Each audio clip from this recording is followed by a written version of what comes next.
Bueno, aquí tenemos dos invitados, Mauro Guerra, economista, planificador financiero. Muchas gracias, Mauro, por estar con nosotros. El doctor Ricardo Lago, analista financiero internacional, ex alto funcionario del Banco Europeo de Reconstrucción y Desarrollo, del Banco Mundial y del Banco Interamericano de Desarrollo. Muchas gracias. Oscar. Bueno, ¿quién le está metiendo miedo a quién? ¿El presidente, la Casa Blanca, los congresistas? Dicen que hasta el pollo va a subir y la carne. Sí, yo creo que es exagerar un poco la nota, ¿no? Exagerar. Sí, yo creo que hay una gran confusión con todo esto, ¿no?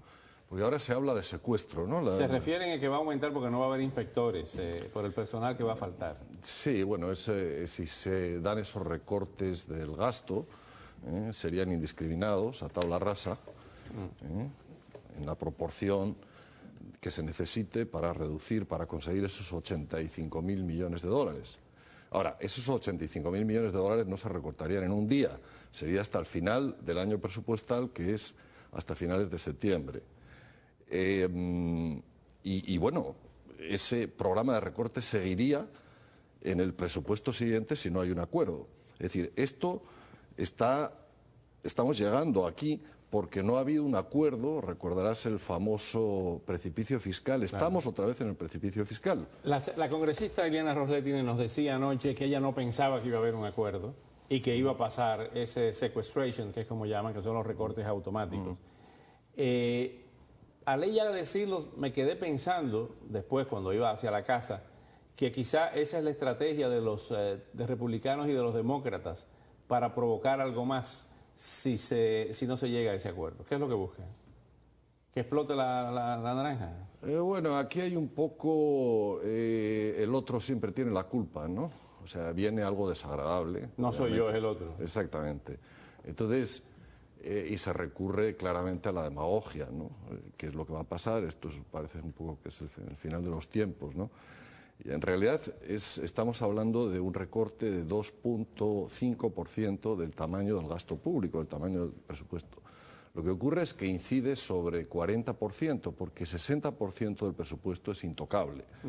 Son las pensiones, el Medicare y los intereses de la deuda. Eso es intocable. Entonces, esto incide en el 40% restante. Al incidir un 2,5%, solo en el 40%, estamos hablando de un 6-7% de impacto. Ahora, ahí el impacto más fuerte va a ser en el presupuesto de defensa, va a ser en el Pentágono.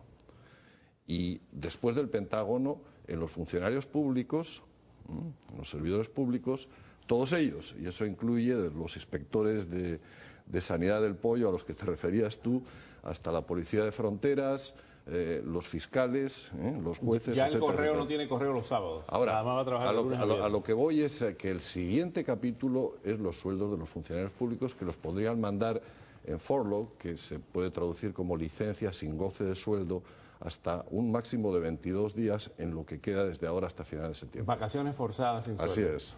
Mauro Guerra, ¿cómo ve esto? En la economía doméstica, en el bolsillo de Fefa, mi amiga de Hialeah, y de la gente de Kendall, y de la gente de Coral Gables, y de la gente de Westchester. ¿Cómo lo ve? Bueno, yo creo que lo primero que la gente tiene que ver es sus gastos, no solamente personales, sino corporativos. Lo que va a pasar de una manera u otra, si se reduce el presupuesto, gente va a perder el empleo, pero no es que lo va a perder completamente, va a pasar 4 días de trabajo y se va a perder prácticamente uno. La gente tiene que amarrarse los pantalones. Esto no solamente sucede con esta economía, sino la economía que ha venido pasando de los pasados 3 a 4 años atrás. Vemos algunos fenómenos, el mercado de valores subiendo por un lado, el desempleo ha mejorado algo, no ha mejorado una gran cantidad, seguimos por encima del 10%. Pero yo lo que veo es que la gente tiene que apretar los pantalones en el presupuesto que vayan a llevar diariamente hacia la familia, hacia sus casas. Entonces se afecta, pero no veo la gente que se afecte tanto en general. El que pierde esos ingresos se tiene que amarrar los pantalones. Es más, ayer, conocí un caso de una persona que trabaja en la Fuerza Aérea como civil y ellos ya tienen la información interna, qué es lo que va a pasar, el recorte que va a venir a suceder. Pero eso no desacelera el crecimiento y puede llevarnos a otra recesión, como la del 2008. Indudablemente puede. Aquí hay dos fuerzas que son difíciles de conciliar. Una es la solvencia. El gobierno cada vez está más endeudado, funciona con números rojos, no tiene dinero para pagar todos los gastos con los impuestos, por eso acumula deuda. Esa es una fuerza. Y esa fuerza nos dice recorta. Secuestro famoso porque no han llegado a un acuerdo sobre algo que no sea automático y proporcional. La otra fuerza, y ahí es que los académicos no están de acuerdo, o sea, los economistas académicos, los premios Nobel, hay un grupo de pensamiento que cree que reducir el gasto en una situación como esta no es una buena idea. Entre ellos, 2 premios Nobel de Economía de los que tienen más difusión, ¿no? El columnista de New York Times, Paul Krugman, y Stiglitz, que fue anteriormente premio Nobel de Economía. Es decir, no hay consenso tampoco entre los economistas. Todos están de acuerdo en que el tema de la deuda y de los números rojos es un problema de largo plazo. Ahora, hay economistas de izquierda, diríamos, como estos 2 que he mencionado, que dicen, hay un problema de largo plazo, pero ahora no es el momento para los recortes por el bajo nivel de actividad económica y el alto desempleo. Ese es un buen punto. ¿Qué deben hacer las personas, Mauro Guerra? ¿Pagar sus tarjetas o aguantar los pagos, pagar el mínimo y quedarse con liquidez? El problema que tenemos nacionalmente es la manera en cómo la gente vive. Todo el mundo quisiera, el día de hoy estaba hablando sobre eso, quisiera pagar su casa, quisiera no tener tarjetas de crédito, pero el sistema económico, el aparato económico siempre nos está llevando a mantener deudas de una manera u otra porque el crédito es importante, el crédito hace que usted pueda comprar una casa, es un aparato económico que tenemos. El proceso que nosotros usamos es enseñarle a la gente que salga de ese proceso y tenga más liquidez. La gente no tiene liquidez, casi todo es deuda. La gente debería tener cerca de 3 meses a 6 meses de reservas para hacerle frente a cualquier economía. No sucede, el trabajo nuestro es educar a las personas. Esto es lo que viene sucediendo, ricos, pobres. Es más, la gente que más dinero gana, que gana 80 a 100 mil dólares, usualmente no tiene dinero. Y el promedio nacional para vivir una familia normal, común y corriente en este país, son cerca de 60 mil dólares. Hay familias que ganan 80, 90 y no les alcanza. O sea que la economía local o doméstica está mal manejada y eso es lo que viene sucediendo. Se cambian los televisores, los gastos son en exceso. Entonces eso es lo que hay que comenzar a corregir. Yo quería una educación financiera más personal. Más personal. De no llegarse a un acuerdo, de producirse los recortes automáticos, la disminución quizá en los cheques de unemployment, de desempleo, pudieran afectarse también.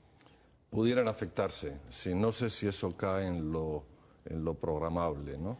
Pero una cosa, Óscar, que quería aclarar es que no es que tengamos una fecha límite del 1 de marzo y si no llegan a un acuerdo antes del 1 de marzo, entonces 85.000 millones de dólares se reducen, se recortan del gasto. No, esto es gradual. No, primero no se recortan porque el gasto ha venido creciendo, estamos hablando de un crecimiento menos rápido, no estamos hablando de una caída, o sea, es un recorte sobre el presupuesto.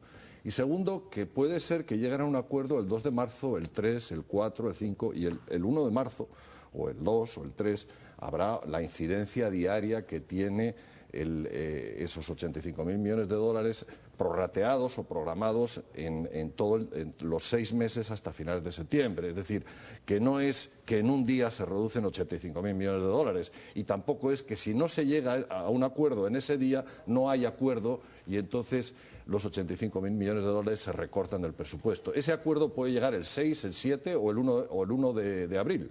Y para los que antes del 1 de marzo, si alguien quiere comprar un carro, que lo compre. Si alguien quiere comprar una casa, que la compre. No, las cosas no se deben de hacer a impulso. Eso es uno de los problemas mayores que estamos teniendo. Usted tiene que ver su vida personal, mirar las tasas de intereses que va a ubicarse en su propia economía. La mayor parte de la gente escucha una propaganda e inmediatamente sale a comprarla porque ve el 0% de intereses. Todos estos, yo lo diría honestamente, son pantomimas que se usan para poder vender. Cada persona debe llevar su propia economía para poder tener éxito económico. Casi todo el mundo la compara con el vecino o con la otra persona que yo puedo tener. Este no es el proceso hoy en día de tener, sino cómo vivir mejor con lo que tengo. Muchas gracias, Mauro Guerra. Muchas gracias, doctor Ricardo Lago. Y vámonos en directo, cadena nacional en Venezuela, en una noticia de última hora, información sobre Hugo Chávez. Ahora mismo se está produciendo. Político del gobierno y en estrecha colaboración con el Grupo Médico de Trabajo.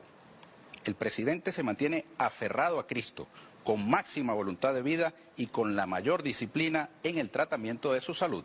El gobierno bolivariano agradece al pueblo sus espontáneas manifestaciones de amor, alegría y solidaridad ante la llegada del comandante Chávez a la patria venezolana, sublime actitud que contrasta notablemente con la inhumanidad de los gestos y expresiones irrespetuosas de parte de la derecha hacia el líder revolucionario. Asimismo, el gobierno bolivariano agradece a pacientes, personal médico, trabajador y obrero del Hospital Militar, el cual ha continuado funcionando normalmente en la atención al pueblo venezolano, como es la voluntad del comandante Chávez. ¡Que viva Chávez! Caracas, 21 de febrero del 2013. Muy buenas noches. Comenzó diciendo el ministro Villegas que la evolución del presidente Chávez no es favorable, que no está respondiendo al tratamiento y que la insuficiencia respiratoria persiste. Esta es la información de última hora que se ha producido en Venezuela en este momento. Y al volver, una cadena de bombazos en Damasco provoca más de 60 muertos y 200 heridos, incluyendo un elevado número de niños. Desde el inicio de la guerra civil se reportan más de 70.000 muertos.